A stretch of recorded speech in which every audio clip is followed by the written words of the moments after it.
Hello everybody, welcome to KS Harthani education. इस video में हम लोग डिस्कस कर रहे हैं क्लास 12th का इकोनॉमिक्स और उसमें हम पहुंचे हैं इसके चैप्टर नंबर 6 पे।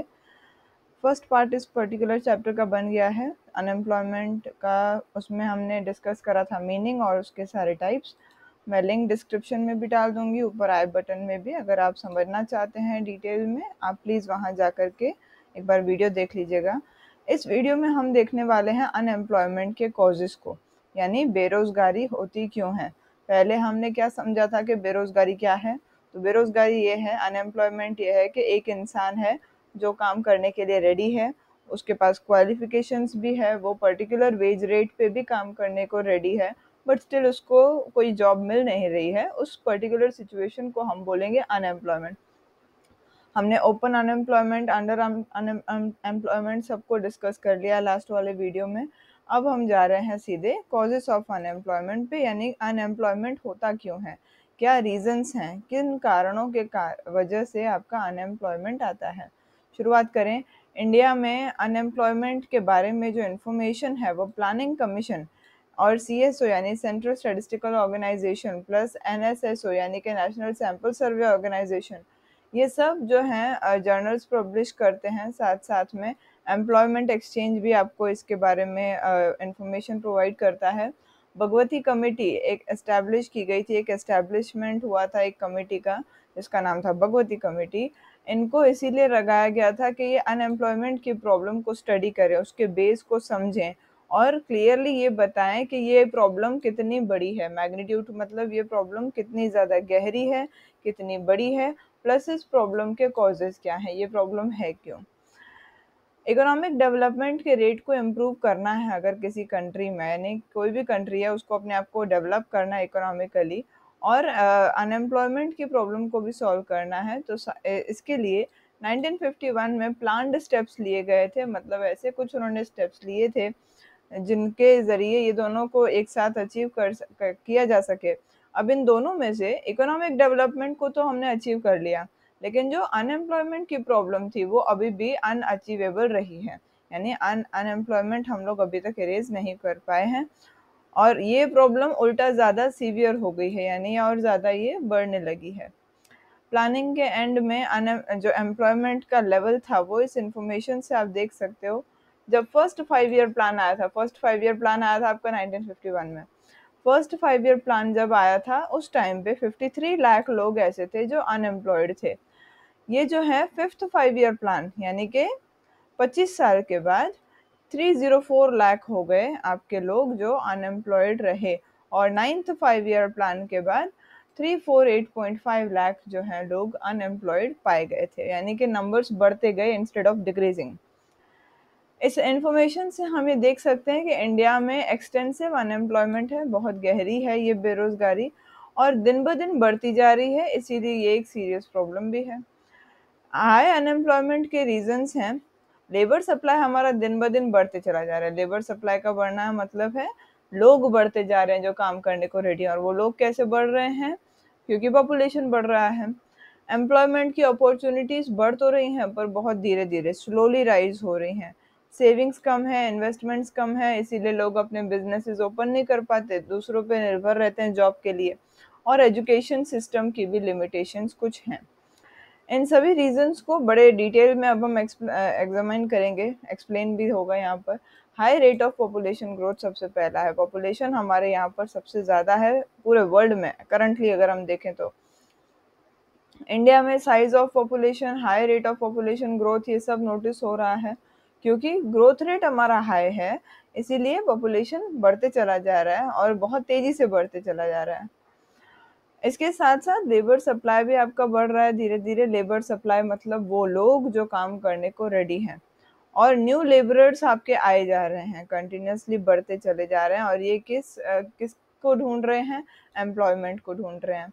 साथ साथ में एम्प्लॉयमेंट अपॉर्चुनिटीज़ भी बढ़ रही हैं, लेकिन बहुत धीमे बढ़ रही हैं। अब सपोज कर लीजिए सामने 100 लोग हैं जिनको जॉब चाहिए, यहाँ पर सिर्फ 5 लोग ऐसे हैं जो जॉब दे सकते हैं, तो बाकी के 95 कहाँ चले जाएंगे। और इसी कारण आपका अनएम्प्लॉयमेंट और अंडर एम्प्लॉयमेंट का प्रॉब्लम बढ़ रहा है। अंडर एम्प्लॉयमेंट क्या था ये हमने पढ़ा था, अगर आपको एक हफ्ते में कुछ घंटे थे जो अगर उन उतने घंटों का भी आपको काम नहीं मिलता तो आप अंडर एम्प्लॉयड हैं। अगर आप अपनी पद्धति से नीचे वाली पद्धति को स्वीकार करते हैं, अगर सपोज मैं सीए हूँ, मैं सीए के बजाय क्लर्क का काम करती हूँ, ये भी अंडर एम्प्लॉयमेंट का ही एक एग्जाम्पल है। एक एस्टीमेट के अकॉर्डिंग यानी मुताबिक इंडिया में हर साल 1.7 सीआर पॉपुलेशन जो है वो बढ़ती है, और ये ऑस्ट्रेलिया की टोटल पॉपुलेशन से भी ज़्यादा है। यानी ऑस्ट्रेलिया में 1.7 सीआर से कम लोग रहते हैं। और क्योंकि इतना ज़्यादा आपका इंक्रीज़ है पॉपुलेशन में, एम्प्लॉयमेंट अपॉर्चुनिटीज़ बहुत कम है, जाहिर सी बात है आपका अनएम्प्लॉयमेंट बढ़ना ही है, सामने दिख रहा है सब कुछ। ग्रोथ जो है एम्प्लॉयमेंट का ये बहुत कम है पॉपुलेशन ग्रोथ से। एक पर्टिकुलर दिन में अगर हम बोलें 5 लोगों को नौकरी मिलती है तो सामने 100 लोग नए पैदा हो जाते हैं, तो बाकी के 95 कहाँ चले जाएंगे। मतलब कहने का ये है कि दोनों बढ़ तो रहे हैं, एम्प्लॉयमेंट अपॉर्चुनिटी भी बढ़ रही है, मौके भी बढ़ रहे हैं जॉब के, लोग भी बढ़ रहे हैं, लेकिन लोग ज़्यादा तेज़ी से बढ़ रहे हैं, एम्प्लॉयमेंट अपॉर्चुनिटीज़ कम तेज़ी से बढ़ रही हैं, और इसीलिए आपकी अनएम्प्लॉयमेंट की प्रॉब्लम बढ़ती चली जा रही है। दूसरा है slow rise in employment opportunities. आपका ये जो अभी हमने पढ़ा, एम्प्लॉयमेंट बढ़ना, इकोनॉमिक ग्रोथ रेट, दोनों का साथ में एक स्ट्रॉन्ग रिलेशनशिप है। इकोनॉमिक ग्रोथ तभी ही होगा जैसे अगर आपका एम्प्लॉयमेंट बढ़ेगा तब। प्लानिंग के दौरान उन्होंने ये देखा कि इकोनॉमिक ग्रोथ तो बढ़ रहा था लेकिन एम्प्लॉयमेंट नहीं हो रहा था। यहाँ पर इसीलिए एक सेंटेंस बड़ा फेवरेट है हम टीचर्स का भी, हमें इस सेंटेंस को बहुत बार मैंने पेपर्स में देखा है। Explain this particular statement, economic growth has remained jobless growth. कहने का मतलब क्या है, इकोनॉमिक ग्रोथ हमारी हुई तो सही लेकिन जॉबलेस हुई है, मतलब आपका जॉब्स नहीं मिल रही हैं, जॉब्स में ग्रोथ नहीं है, इकोनॉमिक ग्रोथ भले है। फर्स्ट 3 डिकेड्स जो थी प्लानिंग की, उसमें इंडिया के पास 3.5% इकोनॉमिक ग्रोथ आया। डिकेड का मतलब है 10 साल, ठीक है। ये ग्रोथ जो है 10th 5 ईयर प्लान तक 7.6% हो गई, 11th 5 ईयर प्लान तक 7.8% हो गई, लेकिन अनएम्प्लॉयड लोग जो हैं वो बढ़ते ही चले गए। आपका ग्रोथ भी बढ़ रहा है, अनएम्प्लॉयमेंट भी बढ़ रहा है। प्लान्ड इकोनॉमिक ग्रोथ के बावजूद अपॉर्चुनिटीज़ को पैदा नहीं किया जाए। अपॉर्चुनिटीज़ मतलब क्या, मौके, उन लोगों को मौका देना, उन लोगों को ऐसी नौकरियां देना जो ओल्ड और न्यू एंट्रांट्स हैं, जो हमारे पूरे पर्टिकुलर कंट्री में हैं लोग जिनको जॉब चाहिए। ग्रीन रेवोल्यूशन जब आया एग्रीकल्चरल सेक्टर में, तो ये कुछ ही एरियाज में लिमिटेड था।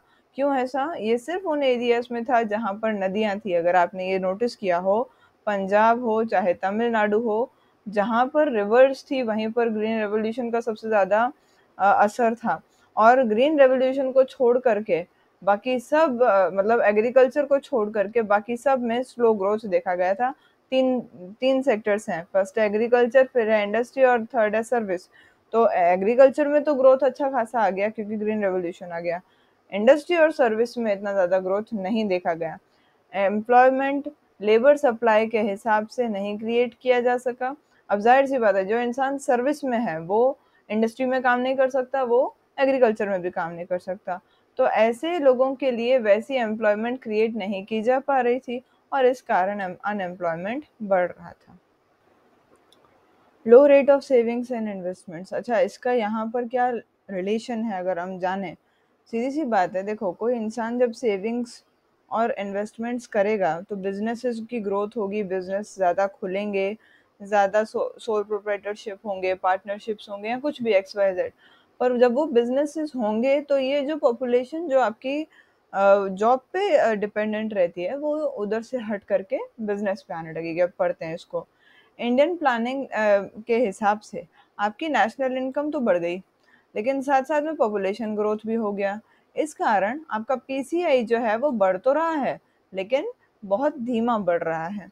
अब क्योंकि पीसीआई बहुत धीमा बढ़ रहा है और आपको आपके अपने नीड्स को सेटिस्फाई करने के लिए जो आपके खर्चे हैं उनको पूरा भी करना है। और ऐसे में जो लोग आप जो आपकी सेविंग्स और जो आपके इन्वेस्टमेंट्स हैं वो आपके लोअर रेट पे रह जाते हैं, मतलब आप ज़्यादा खर्चा कर देते हैं अपनी ज़रूरतों को पूरा करने के लिए और आपकी सेविंग्स और इन्वेस्टमेंट्स कम रह जाती हैं। अब क्योंकि इन्वेस्टमेंट्स इंडस्ट्री, एग्रीकल्चर या किसी भी सेक्टर में कम हो रही हैं, इसलिए वहाँ पर एम्प्लॉयमेंट अपॉर्चुनिटीज़ क्रिएट नहीं हो रही हैं और इसीलिए अनएम्प्लॉयमेंट की प्रॉब्लम खड़ी हो रही है। नेक्स्ट जो आता है वो, इसमें कई सारे लोगों को प्रॉब्लम होती है बट बहुत ही सिंपल है। कैपिटल इंटेंसिव प्रोडक्शन टेक्निक का मतलब, अब देखो यहाँ पर अगर हम सिंपल सी बात करें, प्रोडक्शन टेक्निक्स दो प्रकार की होती हैं। एक होता है कैपिटल इंटेंसिव और एक जिसके बारे में यहाँ बात हुई है, और दूसरा होता है लेबर इंटेंसिव। इसको पढ़ने से पहले उसको समझ लो। कैपिटल इंटेंसिव का मतलब क्या है, आप मशीनरी का ज़्यादा इस्तेमाल करेंगे, उस मशीनरी को खरीदने के लिए आपको कैपिटल चाहिए, पैसे ज़्यादा चाहिए। प्रोडक्शन टेक्निक मैंने वही बताई, कोई भी चीज़ को बनाने के लिए दो तरीके हो सकते हैं, या तो आप मशीन से बनाइए या तो आप उसको लेबर यानी आदमियों से बनवाइए। कैपिटल इंटेंसिव में आप मशीन से काम लेंगे, क्योंकि आपके पास कैपिटल है, पैसे बहुत सारे हैं, तो आप उससे वो मशीनरी खरीद सकते हैं। पर यहाँ बात क्या है कि इंडिया में कैपिटल की कमी है, अब इस पैराग्राफ पे आते हैं, और लेबर बहुत ज़्यादा है। ऐसी सिचुएशन में अनएम्प्लॉयमेंट को भी आप सॉल्व कर सकते हैं अगर आप लेबर इंटेंसिव प्रोडक्शन टेक्निक का इस्तेमाल करें तो। लेकिन सेकेंड 5 ईयर प्लान के बाद इंडिया में हैवी और बेसिक इंडस्ट्रीज जो हैं उनका डेवलपमेंट बहुत ज़्यादा हो गया। अब इसमें आपको कैपिटल इंटेंसिव टेक्निक लगाने के बजाय आपको लेबर इंटेंसिव पे ज़्यादा ध्यान देना चाहिए था, लेकिन हुआ इसका उल्टा। उन्होंने ध्यान किस पे दिया, कैपिटल इंटेंसिव पे। लेबर इंटेंसिव पे उन्होंने ध्यान इतना नहीं दिया, इम्पोर्टेंस उसको इतना नहीं दिया। एग्रीकल्चर और इंडस्ट्री में भी मैकेनाइजेशन आने लगा, मशीनरीज आने लगी, और इसलिए एम्प्लॉयमेंट बढ़ तो रही थी लेकिन फिर भी बहुत धीमी बढ़ रही थी। इंडस्ट्रियल सेक्टर में भी प्रोडक्शन को बढ़ाने के लिए और साथ साथ में ऐसी सारी पॉलिसीज उन्होंने लाई जो लेबर बचाए, यानी कि इंसानों को काम करने से रोक के रख रही थी वो। रेलवे, इरिगेशन, रोड, कंस्ट्रक्शन और पब्लिक सेक्टर, इन सब को छोड़ करके बाकी के सारे सेक्टर्स जो हैं वो कैपिटल इंटेंसिव टेक्निक को यूज़ करते हैं, और इस कारण आपका अनएम्प्लॉयमेंट का प्रॉब्लम एक्यूट होने लगा है, बहुत ज़्यादा शार्प होने लगा है। और इसलिए भगवती कमेटी और वेंकट रमन कमेटी जो अनएम्प्लॉयमेंट को पढ़ रहे थे, उन्होंने भी ये बताया था कि मैकेनाइजेशन को कम करिए, यानी मशीनरीज का यूज़ इंडिया में कम करिए। Lack of vocational education, vocational education सीधी सी बात है, बताए कब दी जाती है, आपके स्कूल से ही। इंडिया में हाई एजुकेशनल अनएम्प्लॉयमेंट क्यों है, क्योंकि हमारा एजुकेशनल सिस्टम ही बड़ा बेकार है। आप देखते होंगे आपके जो टीचर्स हैं, मैं भी एक टीचर हूँ, मैं किसी के लिए नहीं बोल रही, पर जो टीचर्स हैं वो सिर्फ और सिर्फ बुकिश नॉलेज बच्चों को देते हैं, which is very much wrong. बच्चों को हमें ये भी सिखाना चाहिए कि आप अपने इस बुक को अपने रियल लाइफ से कैसे जोड़ सकते हैं, उसको कैसे आप यूज़ कर सकते हैं, आप कैसे चेंजिंग वर्किंग एटमॉस्फेयर में अपने आप को ढाल सकते हैं, यानी आपका जो एटमॉस्फेयर बदलता रहेगा आप उसमें कैसे खुद को ढाल पाएंगे। और ऐसे वर्कर्स को हमें क्रिएट करना चाहिए, पर हम कर नहीं पाते। इंक्रीज्ड इकोनॉमिक ग्रोथ रेट के नज़रिए से अगर हम देखें, मतलब ये हमारा ऑब्जेक्टिव है, टेक्नोलॉजी और मैकेनाइजेशन आ गई है हमारे इंडस्ट्रीज और एग्रीकल्चर में, मतलब मशीनरी पे बहुत ज़्यादा हम डिपेंडेंट है, और ऐसे लेबरर्स चाहिए जो इन मशीन्स को चलाने का नॉलेज रखते हों। लेकिन हमारे प्रेजेंट एजुकेशन सिस्टम एकदम इससे उल्टा है। हमारे एजुकेशन सिस्टम में इन मशीन्स को चलाने के लिए या इन एग्रीकल्चर में मशीन्स का क्या यूज़ है, इन सब के बारे में कोई भी नॉलेज नहीं दिया जाता, इसीलिए स्किल्ड लेबरर्स बहुत कम हैं वोकेशनल एजुकेशन की कमी के कारण। प्रेजेंट एजुकेशन फेल हो रही है मेंटल और फिजिकल फॉर्मेशन में ह्यूमन बीइंग के। एजुकेशन अगेन सिर्फ उसका इतना ही मतलब नहीं बनता कि हम किताबी ज्ञान बच्चों के दिमाग में ठूस दें, नहीं, हमें बच्चों को एक ऐसा इंसान बनाना होता है कि वो एजुकेशन जब पूरी करे तो वो एक ऐसा इंसान बने जो अपने आप के लिए नहीं, अपनी फैमिली के लिए नहीं, अपने समाज के लिए भी एक अच्छा इंसान हो सके। यहाँ पर भी वही बात है कि एजुकेशन अक्वायर करने के बाद भी वो इंसान सेल्फ एम्प्लॉयमेंट के लिए इनकेपेबल रहता है, मतलब वो खुद को खुद ही नौकरी नहीं दे सकता। और ऐसा क्यों प्रॉब्लम होता है, क्योंकि उसकी परवरिश ही वैसी नहीं हुई, और इसलिए वहाँ पर अनएम्प्लॉयमेंट की प्रॉब्लम आती है। Lack of man power planning, India में प्लानिंग पीरियड के दौरान मैन पावर को सही से प्लान नहीं किया गया था। मैन पावर मतलब हमारा लेबर, जो लेबर हमारे यहाँ पर इस समय है और जितना ज़्यादा है ऐसी कोई लेबर सप्लाई कहीं पॉसिबल ही नहीं है। तो ऐसे में आप हमारे एजुकेशन सिस्टम में ह्यूमन रिसोर्स प्लानिंग को इस तरह से करिए कि वो सारे लेबर को हम यूज़ कर सके, पर ऐसा है नहीं। एजुकेशन एक वाइड स्प्रेड एक्टिविटी है। बहुत से लोग हैं, बहुत से बच्चे हैं जो एजुकेशन से जुड़े हुए हैं, और एजुकेशन के ज़रिए ही आप लेबर रिक्वायरमेंट को एक मतलब अपने लेबर को एक सही जगह पर रख सकते हो। इसके कारण अगर हम देखें तो लाखों लोग हैं ऐसे जिनको डिग्रीज मिलती हैं, लेकिन उस डिग्री का उनको कुछ पता ही नहीं होता कि हमने किस बारे में डिग्री हासिल करी, हमारी डिग्री में क्या नॉलेज है। उनके पास लैक ऑफ नॉलेज होता है, ट्रेनिंग नहीं होती है, और इस कारण वो पढ़े लिखे होने के बावजूद भी अनएम्प्लॉयड रहते हैं। ये डायरेक्ट रिजल्ट है कि हमने प्लानिंग बहुत अच्छी नहीं करी ह्यूमन रिसोर्स की। बहुत से ऐसे केसेस हैं जहाँ पर डॉक्टर्स और इंजीनियर्स जिनके पास अच्छी खासी डिग्रीज हैं, वो फॉरेन कंट्री में चले जाते हैं। क्यों? क्योंकि उनको हमारे कंट्री में सही काम नहीं मिलता। ब्रिटिश रूल के दौरान गोल्ड जो है इंडिया से ब्रिटेन जाता था, और ये वन साइडेड मूवमेंट था, यानी कि सिर्फ जा ही रहा था, है ना। हमारा गोल्ड जो है यहाँ से सिर्फ जा रहा था, आ कुछ नहीं रहा था ब्रिटेन में। तो उस सिचुएशन को उन्होंने बोला था ड्रेन ऑफ गोल्ड, गोल्ड का जाना, ठीक है। और ड्रेन का मतलब है, अब जैसे आप देखते होंगे जो छन्नी होती है उसमें से सब नीचे चला जाता है, कभी ऊपर वापस नहीं आता। सिमिलरली प्रेजेंट में अगर हम देखें तो इंडिया के जो इंटेलिजेंस है, जो हमारे अच्छे खासे होनहार दिमाग वाले लोग हैं, वो इंडिया से बाहर जा रहे हैं, और इस वन साइडेड मूवमेंट को हम बोलेंगे ड्रेन ऑफ ब्रेन। अच्छा खासा दिमाग बाहर जा रहा है। इनएफिशिएंसी ऑफ पब्लिक सेक्टर, हमारे पास दो सेक्टर्स हैं, कौन कौन से? पब्लिक और प्राइवेट। इंडिपेंडेंस के बाद पब्लिक सेक्टर को ज़्यादा इम्पोर्टेंस दिया गया था, प्राइवेट सेक्टर से भी ज़्यादा।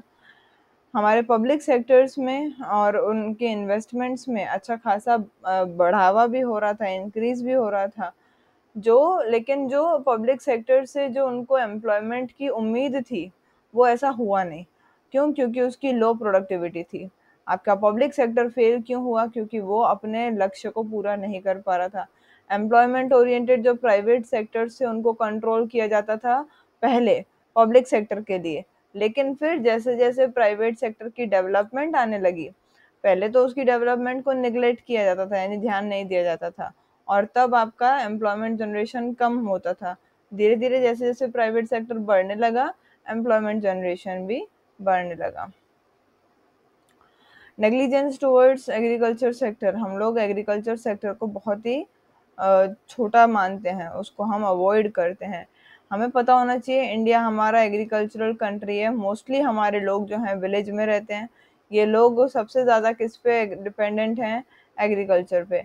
इसीलिए एग्रीकल्चर की प्लानिंग भी ऐसी होनी चाहिए कि आप उसमें से अच्छी खासी एम्प्लॉयमेंट को जनरेट कर पाएँ। लेकिन इंडिया का जो डेवलपमेंट पॉलिसी है, उसमें एग्रीकल्चर को छोड़ करके बाकी के दो सेक्टर्स पे ध्यान दिया गया था। कौन से दो सेक्टर्स? सर्विस और इंडस्ट्री। एग्रीकल्चर को क्योंकि ध्यान नहीं दिया गया, इसीलिए वो डेवलप नहीं हो पाया इफेक्टिवली, और जो प्लानिंग थी एग्रीकल्चर को लेकर के वो फेल हो गई। उसके बाद ग्रीन रेवोल्यूशन का एक एडवांटेज मिला, लेकिन वो कुछ ही स्टेट्स को मिला, एग्जाम्पल है पंजाब और हरियाणा, और ओवरऑल एम्प्लॉयमेंट हम क्रिएट नहीं कर पाए। लोग जो हैं उनका बढ़ना, उनका बोझ हम पे। इरिगेशन फैसिलिटीज़ नहीं थी हमारे यहाँ पर इतनी ज़्यादा। एग्रीकल्चर में फिनेंस इतना ज़्यादा नहीं था। मॉनसून यानी बारिश कब आएगी ये नहीं पता था।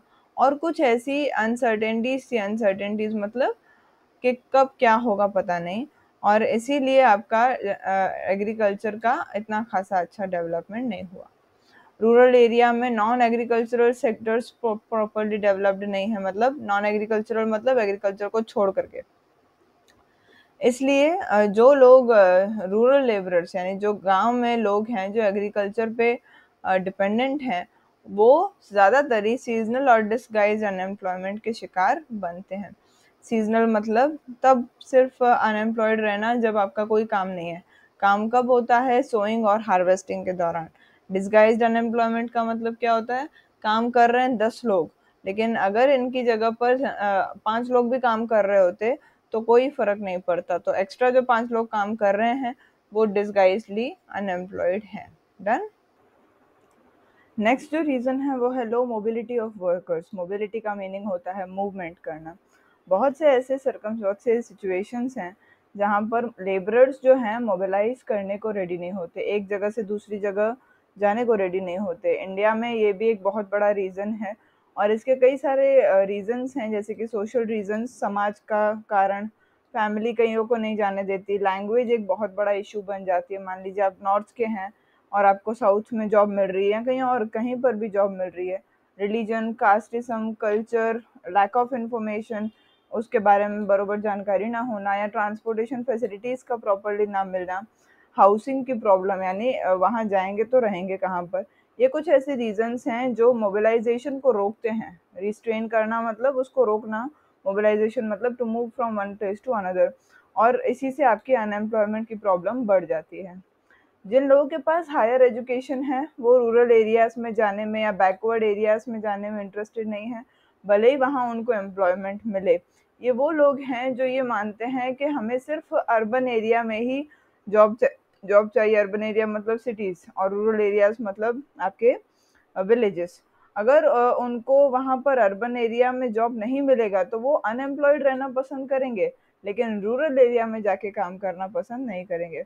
अर्बन लाइफ और अर्बन फैसिलिटीज़ की जो अट्रैक्शन है, शहर की ज़िंदगी, अच्छा खासा घर, अच्छा खाना और एवरीथिंग, सारी अमेनिटीज़ उनको चाहिए। ऐसे में ये सब के चक्कर में, इन सब की लालच में वो रूरल एरियाज़ में एम्प्लॉयमेंट के लिए जाने के लिए रेडी नहीं होते। लास्ट जो रीज़न है वो है lack of infrastructural facilities. Infrastructure का मीनिंग होता है आपके रोड, स्कूल, ये सारे जो हॉस्पिटल्स हैं, ये सब आपके इंफ्रास्ट्रक्चर में आते हैं। रूरल एरियाज़ में ये इंफ्रास्ट्रक्चर की फैसिलिटीज़ बहुत कम होती पाई गई हैं।